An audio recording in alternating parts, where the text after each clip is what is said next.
半夜，手机震动把我吵醒，一个陌生的号码给我发来一条莫名其妙的信息：天冷，盖好被子。当我以为这是谁的恶作剧时，一张照片紧接着发了过来。照片中是一个熟睡的女人，她穿了一件粉色睡衣，被子一半掉在了地上。看着那张照片，我毛骨悚然。照片上的女人是我，可我家只有我一个人啊。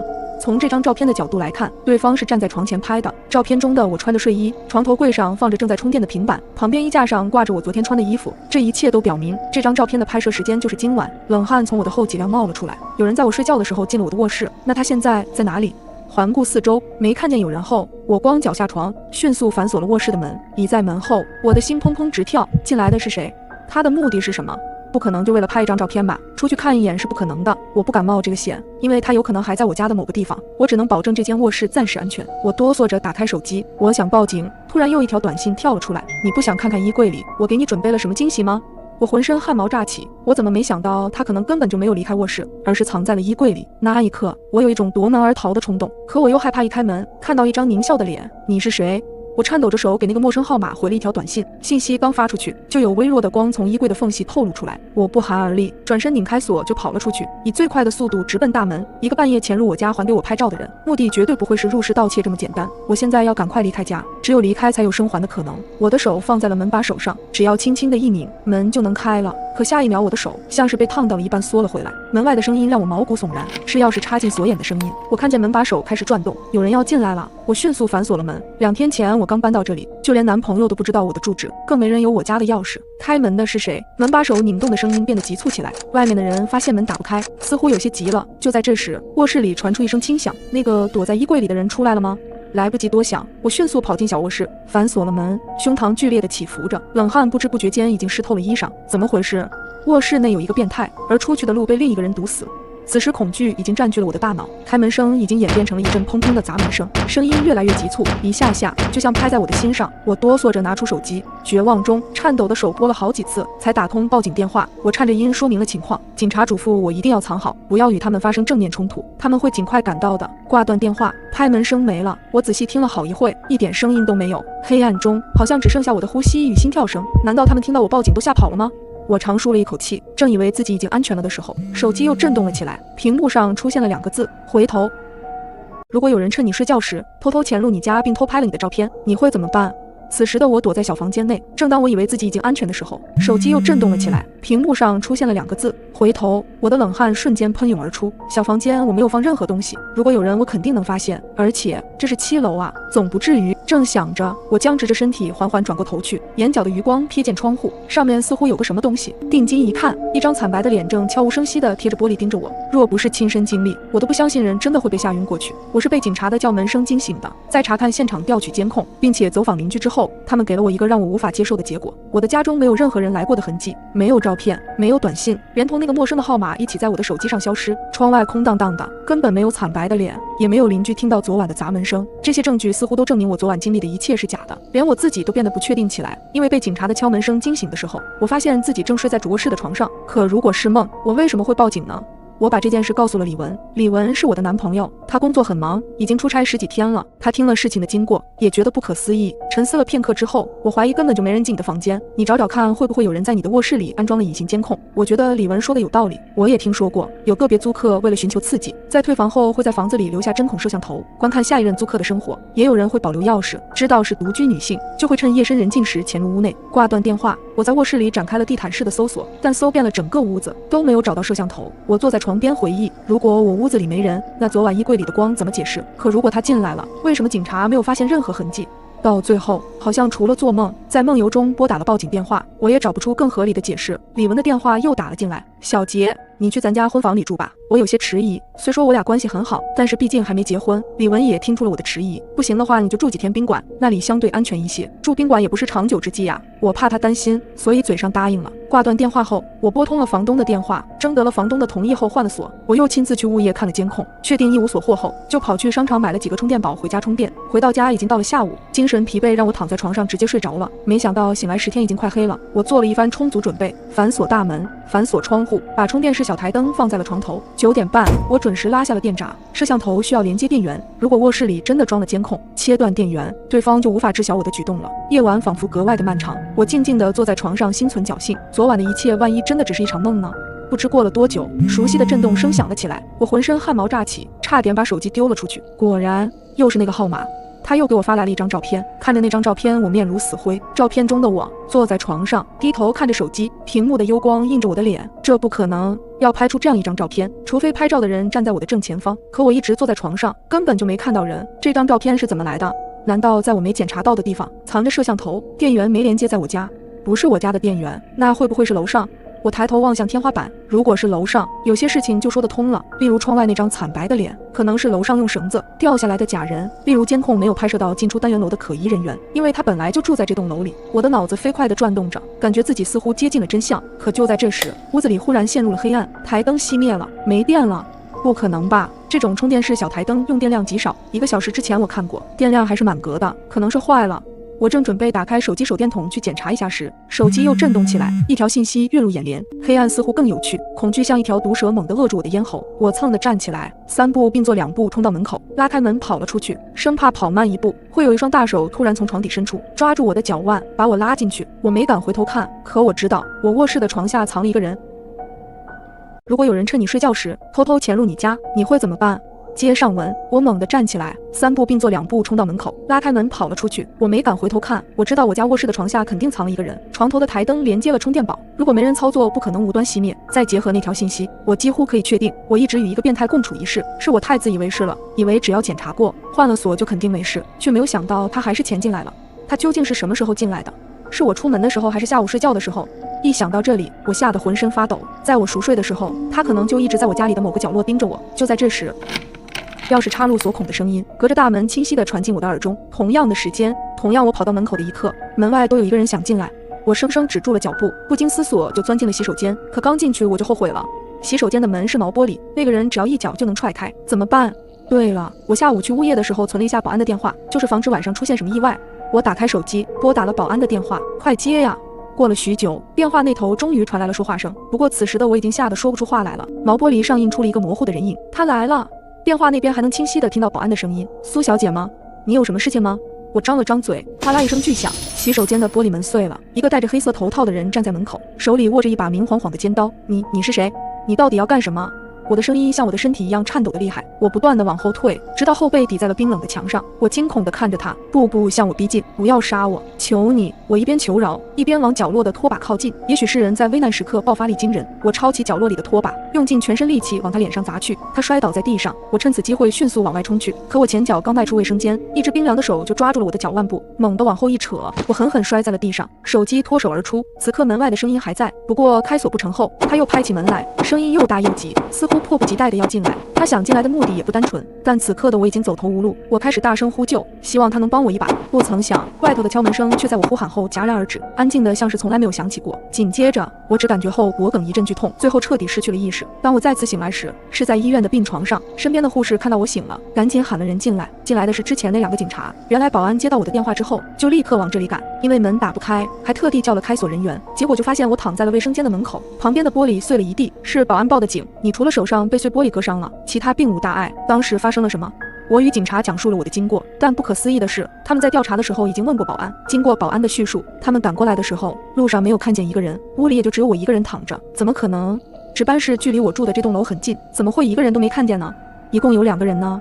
他们当中任何一个人要逃跑，肯定会打照面。我想到了什么，拿出手机开始查看昨天的信息和照片。可诡异的事情又发生了，那个陌生的号码连同信息和照片又全没了。幸亏我早就料到会这样，在收到信息的时候，我悄悄截了图。于是我点开相册，准备把截图递给他们查看。可意外的事情又发生了，截图竟然也消失了，手机里干干净净的，好像那些从来都没有出现过。此刻我的背后毛毛的起了一身鸡皮疙瘩。如果有人趁你睡觉时偷偷潜入你家，你会怎么办？昨晚蒙面男的样子历历在目，但所有有关他发来的消息又一次全都消失，查不到任何踪迹。保安发现我时，也只看到了我一个人倒在卫生间门口不省人事。我把我的疑惑跟2位警察说了，我怀疑坏人就住在我家楼上。警察对视之后看了我一眼，你住进这个小区的时候，没有仔细了解一下小区吗？你楼上那套房子是没人住的，这个我们已经确认过了。了解什么？我有种不祥的预感。此时李文的电话打了进来，问我昨晚休息的好不好。当他得知我昨晚又经历了一场死里逃生后，几乎咆哮了起来。他让我赶紧搬到新房去，无论如何也不能住在这里了。你今天才告诉我你住哪个小区？你早跟我讲，我都不会让你住在这里。李文絮絮叨叨跟我讲了很多，我才知道刚刚警察看我的眼神是什么意思。原来我住的这个小区被称为风水绝佳，所以这楼里1/3的房子买来放了骨灰盒，而我楼上那间就是。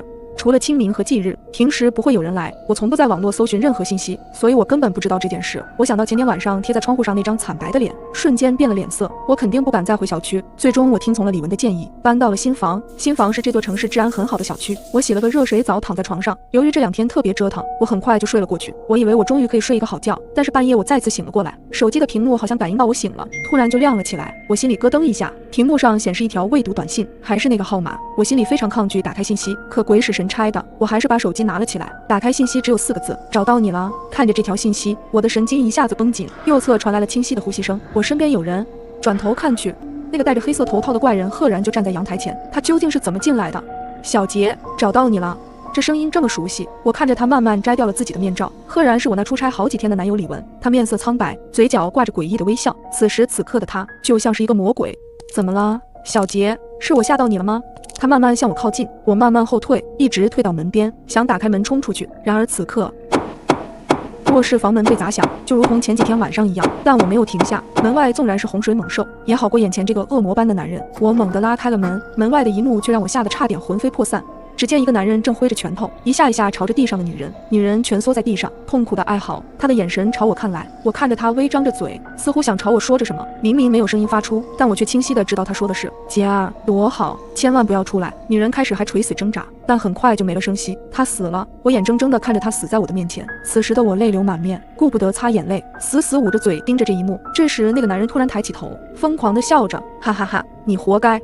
我惊诧地盯着他，不是因为别的，而是因为那个声音我无比熟悉。随后我便昏死了过去。不知过了多久，我突然醒了过来，大口大口地喘着粗气，浑身已经被汗水浸湿，阳光透射了进来。随着时间一点一点过去，我逐渐冷静了下来。我想起来了，全都想起来了。我终于想起来了。那个被杀害的女人是我的姐姐，而杀她的凶手也成为了我的男友。李文被抓的那一刻，满脸的不可思议。我想他一定很后悔把我留在身边。那一夜雷雨交加，哐哐哐的敲门声敲醒了我，提醒着我来者不善。隔壁卧室的姐姐急匆匆跑来按住我：小杰，你进去，不管听到什么声音都别出来。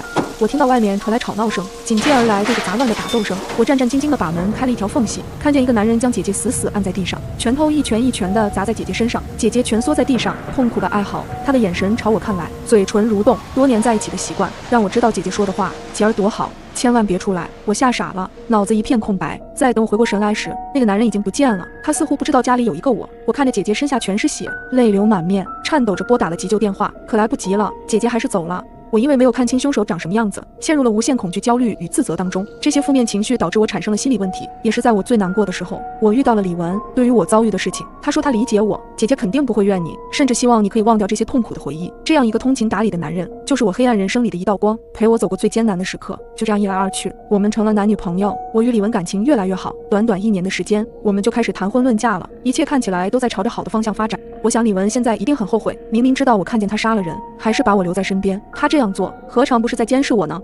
他那么频繁的出差，真的是出差吗？他以为我不知道他在我的手机里安装了监控软件，不知道他半夜用陌生的号码给我发骚扰信息，不知道他在我吃的饭菜里放了可以使人致幻的药物。我的心理问题越来越严重，神志恍惚，被迫害妄想症，记忆总会产生错乱。最严重的时候，梦里梦外都分不清楚，甚至有几次还在夜里报警。我背着李文去看了很多次心理医生，医生一次次的疏导以及药物治疗。我在今天终于把一切都想起来了。李文知道我心里脆弱到不堪一击，却一次次的试探我。深夜回家与我玩躲猫猫的游戏，吓得我躲在被窝里瑟瑟发抖。可他直接杀了我，不就可以高枕无忧了吗？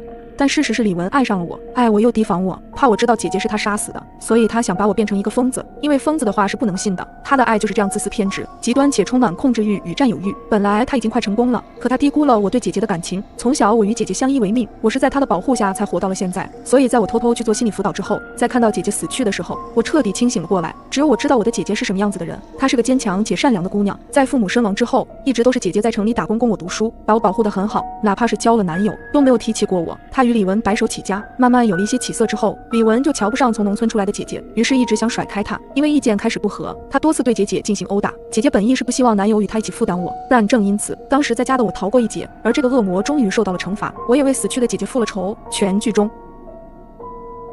深夜我刷视频，在评论区跟人吵起来，我打了一大段话，骂了个爽后，对方却不说话了。他沉默半晌，缓缓打出一句话：嘿嘿，我现在就去杀了你。我刚想笑，微信却突然弹出一个完全陌生的头像，他发来的消息竟然是我家的地址定位，我的心咯噔一下，连忙回复：神经病，你他妈谁啊？对方却不再理睬我，我盯着手机许久不见回复，心情稍微平缓了一点，应该是巧合吧，也许只是发错人了而已。但突然收到陌生人发来的定位，居然还是自己的住址，属实让我心里有些发毛。一片漆黑的头像，没有备注，网名是一个骷髅头的表情，怪瘆人的。回忆许久，我怎么都想不起来这人到底是谁，直接删了算了，按下确定键。我端起手机继续刷视频，刚点进一个美女的直播间，屏幕上方又弹出微信消息，我点进去一看，心里顿时一惊，又是这个熟悉的黑色头像。他发来了一张照片，照片里是空无一人的公交车厢，没有开灯，黑乎乎的，只有正前方的 LED 滚动灯牌散发着微弱的红色光芒。我的目光瞬间被灯牌上的滚动字吸引住了。303路夜班，南江绿湖公园紫荆花苑小区。这趟夜班车的终点站正是我所居住的小区。什么意思？他要来我这里？我不是明明已经把他删掉了吗？心跳加速，我感到事情的不对。这时我的余光注意到一处细节，照片的右下角露出了拍照者的半截手，虽然光线很暗，但依然能依稀辨认出有个长条形的东西被他握在手里。下一秒看清后，我后背冒出了冷汗，那是一把刀。我去你大爷的！你他妈谁啊？你到底想干嘛？我吼着脏话，连文字带语音发出去好几条，对方却再次沉默。等了半天不见回复，我坐不住了，从被窝里爬起来，拨开窗台边的窗帘，朝楼下看了一眼。寂静的夜间马路，只有昏暗的路灯，别说是公交车了，连个人影都没有。我觉得自己有些神经质。对方仅用一张黑漆巴糊的照片就把我吓成这样，实在是太蠢了。可心里却抑制不住地恐慌起来，迈步钻进厨房。我从厨具架上拿下一把菜刀，口中振振有词道：你要真敢来，老子就叫你知道什么叫有去无回，谁怕谁！就像听到我的话一样，手机叮咚一响，音声弹出消息，又是这个黑色头像。他再次发来一张照片，仍然是那个昏暗的公交车厢，镜头正对着滚动字灯牌。再有3站就到紫荆花苑了，他离我越来越近了。妈的，还真是个疯子！我的心猛地吊起来，2步窜到客厅，把大门反锁上，然后拿出手机直接拨通了报警电话。喂，警察吗？我要报警，有人要杀我，他在来的路上了，手里还拿着一把刀。这种情况我们算作恐吓威胁处理，你关紧门窗，保护好自身安全。如果他真的来了，我们会出警对其抓捕。听筒里接警员沉稳的声音，慢慢抚平了我内心的恐慌。随后，接警员记录下来我的所在地址，并让我添加安警官的微信，把嫌疑人恐吓威胁的聊天记录发给他，以作证据。小兄弟不要怕，他要是真敢来，我们5分钟之内就会赶到。添加了安警官的微信后，我第一时间就把黑头像发我的消息全部转发过去，包括他本人的微信号，总共就是这些。麻烦安警官了。几秒后，对方却发来几个问号，并说：你什么都没发呀？啊！我的呼吸变得急促，连忙又截了几张图，转发了他的所有消息过去。可安警官的回复让我坠入了绝望，我什么都没收到，微信号也查无此人。什么情况？为什么和他有关的消息和截图都没办法发送给别人？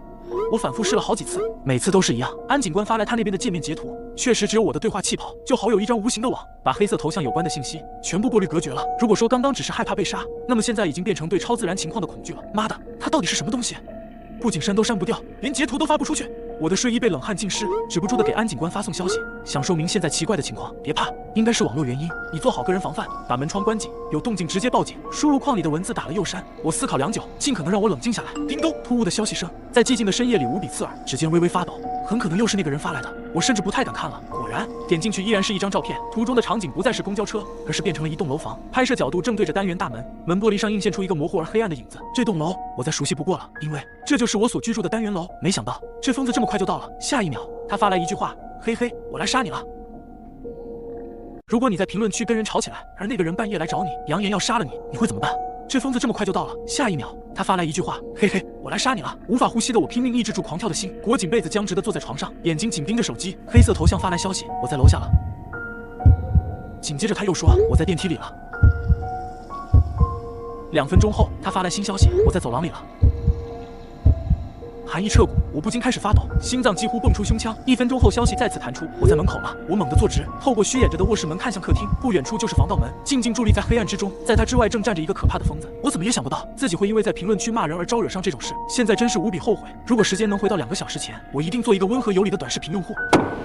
敲门声骤然响起，我一个机灵强忍住恐惧走下床，手中紧握着刚从厨房拿的菜刀，手心里沾满了凉汗，悄悄抵至门口。我慢慢把眼睛贴到猫眼上，向外望去，赫然看见门外站着个人，他低垂着头，五官藏在帽檐的阴影里，看不清脸。他穿了件全黑色的塑料雨衣，把主要的面部特征遮挡得严严实实。我盯着他，紧咬嘴唇，不敢大声呼气。这个要杀我的疯子，仅与我有一门之隔。急促震耳的敲门声一下下撞击着我紧绷的神经，猫眼里他越凑越近，然后猛地将眼睛贴上来，一只布满血丝的眼珠占据了整个猫眼，他直勾勾的与我隔着猫眼对视，似乎能看到我一样。我擦！我不小心惊呼出声，左手握紧菜刀，屏住呼吸。我用另一只手快速给安警官发了消息：安警官，他来了，他来了，就站在门外。好的，我们马上到，千万不要开门。奇怪的是，信息刚发完，敲门声戛然而止，夜晚重归于静。什么情况？他走了吗？我不敢放松，重新顺猫眼向外看去，那个身穿黑雨衣的人不见了。昏暗的走廊内空荡荡的，空无一人。我吞了口唾沫，只感觉浑身冰凉，冷汗如瀑，盯着猫眼又直看了好一会儿，这才放下心来，便拖着沉重的步子往卧室走，手指划拉着电话屏幕，看着他刚刚给我发来的几条消息，简直毛骨悚然。突然，下方一条新消息猛然蹦入眼帘：我在你背后。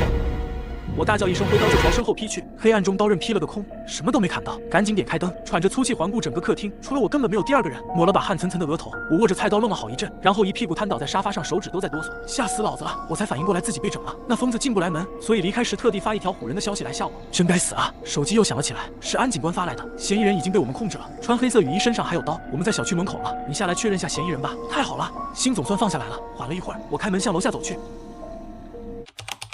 如果你在评论区跟人吵起来，而那个人半夜来找你，扬言要杀了你，你会怎么办？安警官发来消息说，嫌疑人已经被我们控制了，穿黑色雨衣，身上还有刀，我们在小区门口了，你下来确认下嫌疑人吧。太好了，心总算放下来了。缓了一会儿，开门准备下楼，在等电梯的时候，奇怪的声音从楼梯间传出，呵呵，可能今天神经过于紧张了，我没太多在意，径直走进电梯，心里也在想着幸亏安警官来得及时，否则不知道会发生多可怕的事。走出楼道那一刻，我有一种不好的预感，因为不远处的小区门口并没有人。我赶忙拿出手机给安警官发消息，消息打了一半，安警官突然回了一句：“嘿嘿，你出来了。”心里咯噔一下。而年久失修的灯此刻也散发着昏暗的灯光，时亮时灭，平常再熟悉不过的景物，此刻在我眼里分外恐怖，甚至每一处光线照不到的地方，都有可能藏着这个握着刀的疯子。怎么办？我该回家还是跑出去求救呢？突然，余光瞟到了距离我5米不到的地方，站着一个人，他就在楼道口，身穿黑色雨衣，头戴棒球帽，脸上遮着口罩，只露出一双眼睛，而那双眼睛正直勾勾地盯着我。我的心猛地一沉，感觉浑身冰凉，我啊一声叫了出来，只想尽快地甩掉他，使出全身力气奔逃。果不其然，他也立刻跟了上来，救命啊！救命啊！看到不远处的保安室，呼喊地跑过去，但透过玻璃我清楚地看到保安小哥也倒在了血泊中，他把保安小哥杀了。我额头上渗出一层冷汗，我得赶快拐出小区，然后一口气甩掉他，继续拔腿猛跑，根本不敢回头看。我大口喘着气，感觉肺要炸了，仍旧不敢停下，因为我们这里是小县城，大家很早都关灯休息，所以我接连着拐了几条街区也没遇到人。回头望去，夜色浓重的街道下，那个穿着雨衣的疯子早就不见了。甩掉了吗？正当我长舒一口气的时候，身后突然传来一个声音：“你跑什么？”我吓了一大跳，回头看，立刻松了一口气，是一名民警，应该是正在巡逻。我仿佛抓住了救命稻草，迅速把今晚的经历和警察描述着。我被带到警局做着笔录，随后才了解到警局里从来没收到过我的报警电话，所以说之前我在家报警、添加安警官微信都是假的。全是那一个变态的自导自演，我一直都在他的控制下，包括当时他砸我家门，当我在门眼看到他与安警官沟通的时候，他消失了，其实就是他一直在回复我的消息，他享受的就是这种掌控的快感。通过监控，很快警察把他带了回来，除掉口罩的他是个非常陌生的面孔，他叫郑杰，是我们区的一名快递员，本身自学过网络安全技术的他，通过我家里 WiFi 操控了我的手机，所以我电话也打不出去，消息也发不进来。警察还在他家发现了一本日记，10月5号，自从小西部直播后，他的状态好像好一些了，真希望他能好起来，再看到他的笑容。10月8号，小西今天走了，如果我早点知道你的痛苦该多好，是那些对你恶言相向的人害了你。10月10号，小西，我决定为你报仇，那些伤害你的人，我会让他们付出代价。由于我在网上恶语相向，更加刺激到他有了想杀掉我的想法，并且因为工作原因，保安小哥长期对他的辱骂也让他无法忍受。而在网络中，总有一群人不现身份，藏在屏幕后，在他人身上毫无顾忌倾泻着自己的喜怒哀乐，一边津津有味的吃瓜看戏，一边戾气满满的发表评论。即使不明真相，但总要推波助澜。我们与恶的距离到底有多远？你相不相信？也许你曾在网络里杀死过陌生人。高考考场上，监考老师塞给我一张纸条，我偷偷打开，就见上面写着一句话：抢走你前桌的试卷，并向他表白，否则10秒后他将死亡。我的前桌是我们学校的年级第1，也是我的暗恋对象。我计划高考完就向他表白，这纸条是怎么回事？让我在高考考场上向人表白，恶作剧吗？虽然我想不通监考老师为什么要恶作剧，然而下一瞬，一件匪夷所思的事发生了。屋顶挂着的老式电扇突然脱落，锋锐的扇叶朝着前桌的脑袋削去，我的脸上一阵湿热，脑袋一阵空白，身体僵在那里，发不出一点声音。这时，门外突然进来2个穿白大褂的人，将前桌的尸体抬走了，地上的血迹也很快拖干净。更诡异的是，四周的考生全都在认真做题，像是完全没注意到刚刚发生的事。我坐在椅子上，浑身发冷。要是我刚刚真按纸条上的做了，前桌是不是就不会死了？我打开那纸条，心脏猛地一跳，那纸条上的字居然发生了变化，去打最后一排考生的脸一巴掌，否则30秒后他将死亡。我迅速起身，来到最后一排。巧的是，最后一排是我学校的校霸，我很怕他，平时看着都要开走。我深吸一口气，伸出手，在他脸上猛地甩了一巴掌。校霸猛了一下，很快反应过来，他妈的，你敢打老子！他猛地一拍桌子，站起身，揪起我的领子，将我压在墙上，另一只手握拳抬起，就要朝着我脸上揍来。就在我下意识闭上眼睛，准备迎接剧痛的时候，突然响起一声轰隆巨响。我和校霸同时转头朝着发出声音的方向看去，只见校霸刚刚坐着的位置居然塌陷了下去，灰尘蒙蒙，那洞似乎很深。要是校霸刚刚没站起，可想而知是什么下场。校霸愣了一下，放开了我，你小子救了我。很快，校霸也发现了不对劲，他们怎么都没反应？这么大的动静，监考老师和考生竟都没有注意到。与此同时，我看到2个穿着白大褂的在教室门口张望着，脸上露出失望的表情。这咋回事？校霸着我问道。他问我问谁啊？好在现在校霸和我一起，2个人也有个伴，有事可以商量一下。我低头看向手中的纸条，只见上面的字再次发生变化。监考老师都佩戴监考证，照片是本人照片可交谈，要是发现照片上是骷髅，千万别和他交谈。我刚看完，就听到一个声音在耳边响起：“同学，发生了什么事吗？”面前是一个陌生的男监考老师，五官端正，长得还挺好看的，脸上正挂着温和的笑。我刚想说话，想到纸条上的规则，于是低头看向他的监考证，照片居然是黑色骷髅头。老师，这里塌了个大洞，你快来看看怎么回事！校霸连忙叫道，似乎很高兴，终于有监考老师发现不对劲了。我想要阻止，已经来不及。监考老师在校霸的指引下走了过去，这洞有点大，得找东西补补。监考老师看向校霸，笑容逐渐变得诡异，突然伸出手，在校霸的背上推了一把。下一瞬，校霸就被推进了那个深坑里，很快传来骨头碎裂的声音，校霸没了声息，只有浓郁的血腥味从深坑里冒了出来。校霸死了！我僵在那里，寒意从背后冒了出来，因为那监考老师已经走到我的面前，正直勾勾地盯着我，笑得诡异。同学，你跟我去办公室一趟。我刚想拒绝，就看到纸条上浮现出新的一句话：不要拒绝监考老师的任何要求。从刚刚发生的事可以看出，这纸条上的话就是规则，不遵守规则就会死。我看着面前诡异的监考老师，下意识地吞咽了一口口水。你想拒绝我？监考老师停下脚步，转头看向我，眼神里闪耀着兴奋。我没说话，跟了上去。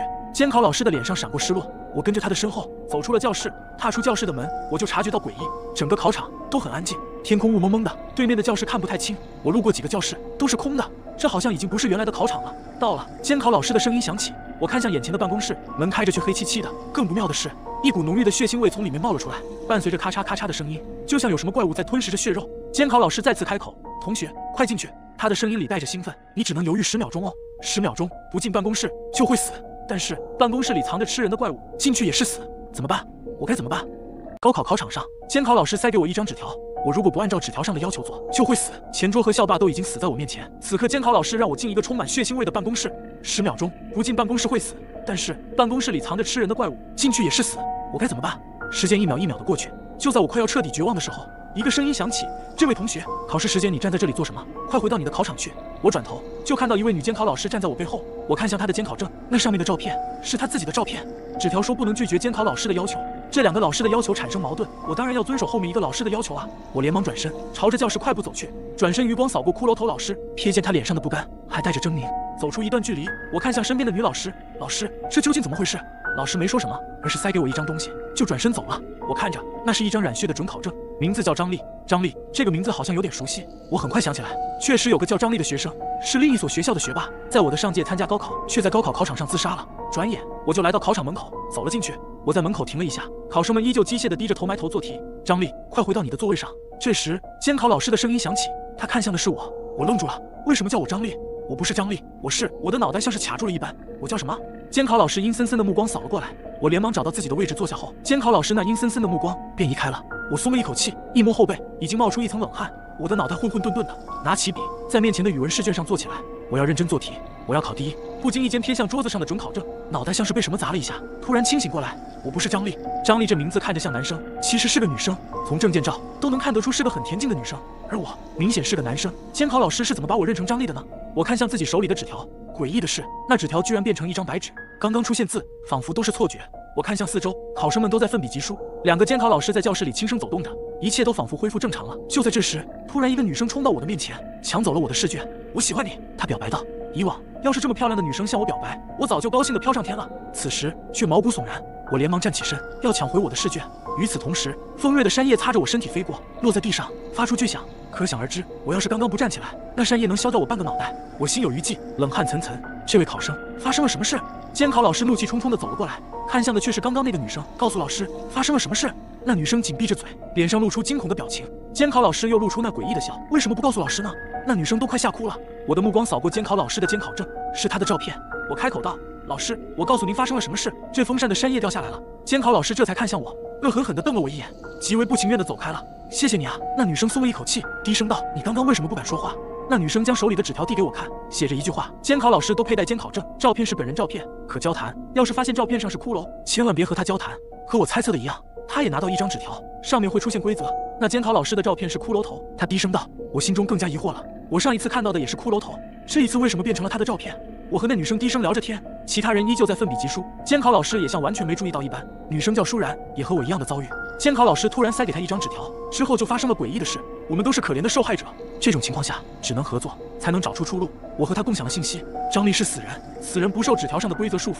舒然确实很聪明，很快找到问题的关键。我拿到张力的准考证，在老师和同学眼里就成了张力，纸条上的字消失了，没有规则在束缚我。但是这也不是什么好事，我总不能一直在这诡异的世界以一个死人的身份活着。我之前经常玩剧本杀，我觉得突破点就在张力身上。舒然继续道，突破点在张力身上，张力的自杀没这么简单，说不定只要挖掘出真相就能出去了。我心里也燃起了希望，最可怕的是未知，有了努力的方向，也没那么彷徨不安了。问题是去哪里找寻真相呢？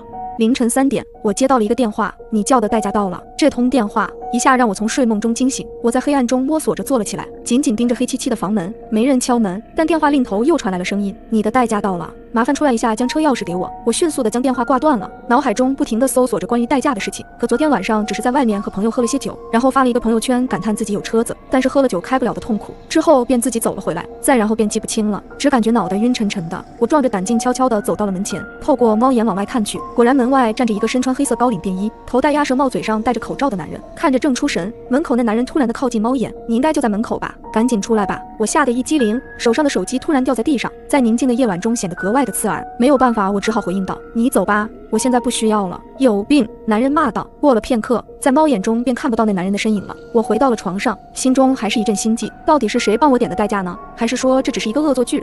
在自我猜忌中，我睡了过去。第二天，我几乎问遍了所有知道我住址的朋友，可却是一无所获。我愈发的感觉到事情的严重，索性便打算去朋友家住。也是因为凌晨发生的事情，让我产生了不安。小丽来了，我快速收拾了一些日常用品。小丽看着我收拾的这么快，随口说道：收拾的这么快，田姨，你该不会是和你新交的男朋友吵架了吧？男朋友？什么男朋友？我下意识地回答道：就是昨天你喝醉酒把你送回去的那个男的，还别说长得倒是蛮好看。田姨，你真有眼光。小丽还没有说完，我就已经愣在原地了。男朋友？昨天把我送回家的？我昨天不是自己一个人回来的吗？我的心脏开始剧烈的跳动，昨天居然有个陌生的男人送我回家，那他会不会趁我意识模糊的时候？我不敢再往下想了。小丽看着我有着惊恐的表情，也多多少少意识到了。田姨，田姨，小丽将我唤醒，是不是出了什么事情了？我没有正面的回答他，只是愈发的焦急，甚至有一丝眼泪在打滚。小丽，你别问了好不好？我们现在快点去你家里好吗？小丽看着我焦急的样子，也没有多说，便和我一起来到了地下室中的停车场里。小丽开车带着我来到了收费口，看了我一眼，可我却发现自己的手机忘记在家中的鞋架上了。我慌了，这代表着我要重新回到那个家中拿手机。我有些惊恐的看了看小丽，我手机忘记拿了，钱都在那个上面。那你去拿呀，愣着干啥？小丽似乎看出来我的犹豫，便说道：要是你能开车的话，我就帮你去拿，毕竟我们已经排队马上要过停车场出口了，后面还有车子。想到这里，我也没有再多说，只身一人就回到了家的楼下。我在心中不停地暗示自己只是开门拿手机，然后就离开，不会有什么事情发生。我重重地呼出了一口气。家在12楼，我点开马上关闭的电梯，应声打开，里面还有着一个长相秀气的男人。不过我现并没有心情去欣赏，只是按下了12层的按钮，而那个男人按下的是13层的按钮。正在我心中疑惑什么时候13楼还有这样一个帅哥时，电梯依然来到了12层。我忐忑地来到了门口，并反复在心中消除自己的恐惧。打开门，由于现在是晚上，屋内漆黑黑的，朝着四周看了看，并没有什么异样。我顿时松了一口气，正想顺手抄起鞋架上的手机时，突然我感觉到脖颈有一阵火辣的疼痛感，紧接着就是强烈的窒息感传遍全身，血涌上脑。我惊慌的想要挣扎大喊，可是嘴里发不出任何的声音。我身体一软，意识陷入了黑暗。再次醒来后，身体的疼痛感让我一下子清醒了不少。我看了看四周的环境，这是在我的家中，我被紧紧地绑了起来，身体动不了了。你终于醒了。黑暗中突然出现的身影让我的心脏一下提到了嗓子眼。身穿高领黑色便衣、鸭舌帽加口罩，是那个代驾。看清后，我的瞳孔也不由一震。你到底是谁？为什么要绑架我？你知不知道这样是犯罪的？我恼怒地说道，心中的恐惧也消减了不少。那黑衣男没有正面回答我，只是淡淡地说了一声：现在你的命在我的手上，不要做一些没有意义的事情。我身体一僵，我本是打算先拖住他，等到小丽发现事情不对劲时一定会回来的。我故作镇定，你打算干什么？黑衣男冷冷地笑出声来，随后双手抱着头开始失声大笑起来，整个人疯疯癫癫的。我的脸色也愈发的难看了起来。我不怕被绑架，但我怕绑架我的人是个疯子。在我惊恐时，黑衣男说了一句令我琢磨不透的话：只有杀你们，我才有活下去的可能。近乎疯狂的语气，他朝着我走来了，手上不知何时多出了一把菜刀，在我的惊呼中朝我砍了下来。和想象的不同，我并没有感到任何的疼痛，只是感觉身体异常的疲惫。我慢慢的闭上了眼睛。你的代价到了。一通电话声让我猛然的惊醒，我睁大了眼睛，惊恐的看着周围的环境，发现那黑衣男不知什么时候消失了，而我此时却回到了床上。你的代价到了。一通电话声让我猛然的惊醒，我睁大了眼睛，惊恐地看着周围的环境，发现之前杀了我的黑衣男不见了，而我此时已经回到了床上。我没死。就在我还沉浸在劫后余生的喜悦时，电话那头又重复了一遍：“你的代价到了，麻烦出来一下，把车钥匙给我。”那熟悉的声音让我打了一个激灵，我看向手机，上面显示的是一个陌生的号码，却被标注为代驾。这熟悉的一幕让我感到疑惑。我站起身，走到了漆黑的门口，透过猫眼，我看到了诡异的一幕，还是那个身穿高领黑色便衣、戴着鸭舌帽和口罩的男人。这是什么情况？难道我又回到了凌晨3点？我抱着疑问拿起了手机，果然上面显示着凌晨3点。我只感觉一阵恍惚，你应该就在门口吧，赶紧出来吧！我的心跳骤然提升。你走吧，我没有叫代驾。有病！男人骂道。我开始意识到，只有我一个人回到了那个时间点上。在惊恐之余，我想到了之前小丽对我说的话。这个男人进过我的家，我立马紧锁房门，坐在床上惊恐地等待着天亮。第二天，我便联系了开锁公司，将我的门锁换了一个，并且提前就收拾好了我的行李。在没有提前说的情况下，我一个人打车来到了小丽家。敲门之后，小丽便很快就开门了，只是看到了我有些惊讶。很快到了夜晚，我迷迷糊糊之中好像听见了小丽下床的动静，没有多想，我再次沉睡过去。不知过了多久，周围飘来一阵阵浓雾，把我呛醒，映入眼前的便是一片火海。我发现小丽并不在这里，火势迅速蔓延，可见度急剧的下降。我想逃离这里，可所有的去路都被封锁了起来。我瞬间慌张地蹲在了地上，很快我清晰地感受到来自每一寸肌肤的撕裂感，随即陷入了黑暗。再次醒了之后，我又回到了那天凌晨。你的代价到了，无尽的轮回让我崩溃了，心力交瘁的我再也忍受不了这样的折磨。鬼使神差的我拿上了厨房的菜刀，打开了门。门外那黑衣男见到我明显愣了一下，显得很意外。我眼神空洞地看着黑衣男，心中的恐惧也消减了不少。没有犹豫，我抬起拿刀的手重重地砍了下去。在黑衣男的一声尖叫中，他死死地倒在了地上。看着倒在地上没有动静的黑衣男，我一直悬挂的心终于舒缓了几分。这一晚我睡得很香，但还没有迎来白昼的黎明，便感到眼前有着一阵火光。我嘶吼地大叫着，任由火势蔓延至全身，仿佛感受不到痛觉一般。我带着焦黑的皮肤跑到了电梯口，看到了一个熟悉的身影，小丽。他正拿着一罐红色的油桶朝着安全出口走去，像是感受到了我的注视，他回过头来与我对视，原先冷漠的神情变得惊恐，也不顾手上的油桶，转身就跑。他想杀了我。我脑海里的小人不断地述说着，我只感觉脑袋要炸了一样。够了！我怒吼出声，眼中也彻底的红了起来，拿上了手中不知何时出现的菜刀。我大步地朝着小丽的方向走去，一刀落下。我看着她定格在那煞白脸上恐惧的表情，我放声大笑，随即眼前一黑，身体软倒在地。我再一次陷入黑暗，而这次时间变得格外的漫长。当意识逐渐被唤醒时，我只看见了一个人影站在我的面前，是一个身穿白色大褂的女生，大褂紧紧地将全身包裹，好像只有头是裸露出来的，而她此时正在看着我。你终于醒了，黑衣。我刚开始还没有反应过来，但很快我便愣在了原地。黑衣。黑衣是谁？是那个代驾吗？他为什么会叫那个代驾的名字？我的大脑要炸了！我死死地盯着眼前的女人，突然我猛掐住她的喉咙，眼神中只有无尽的决然。她像是没有想到我会这样，就连反应的时间也没有。她痛苦地哽咽着什么，像是在说什么话，但我并没有放过她的意思。为什么要叫我黑衣的名字？为什么要叫我一个杀人凶手的名字？我狂躁地大喊道，但这几声似乎引动了什么。在我面前的大门突然打开，从外面走进了一个长相偏老的老者，同样是紧紧穿着白色大褂。他看着我，田姨，你不要激动，他并不了解你现在的情况，所以才会出现这样的事情。你先把他给放下来，我就告诉你在你的身上到底发生了什么。那老者沉声道。我思考了片刻，还是将他放了下来，不是因为我心软，只是不知道为什么，在即将掐死他的瞬间，我似乎也看到了死亡，而那种感觉随着我将他放开，正在衰减。女人费了好半天才缓过气来，老者将他带到自己的身后，转向我说道，田姨，你其实是我们医院的病人，而你患有的是多重人格症和被害妄想症，你身上有着数名人格，相信你在刚刚治疗的过程中也发现了，这种症状往往会在你的身上不定期的转换人格。也许现在你是田姨，但下一刻你也有可能是黑衣。现在你的情况药物根本不能改善，所以为了保护你和其他人的安全，迫不得已只能将你关在这里接受治疗。那老者看着我说话像是带着魔力般，我看着他有些失神了，似乎在我的心里对这个老者就有着莫名的尊敬。我平静地点了点头。老者见我不再狂躁，并从口袋中拿出了一个白色药物，这个是帮助你治疗的药物，你将它吃了就好。说完，老者将药物递到了我的手上，我犹豫一会儿，还是将那颗药物吞了下去。很快我就感觉到眼皮传来的重量，全身都使不上力气，只能躺在床上看着眼前的两人。视线首先从我的身上那白蓝相间的病符划过，再到了那老者和女人拖鞋处，紧接着是白色大褂下的一丝蓝色的条纹，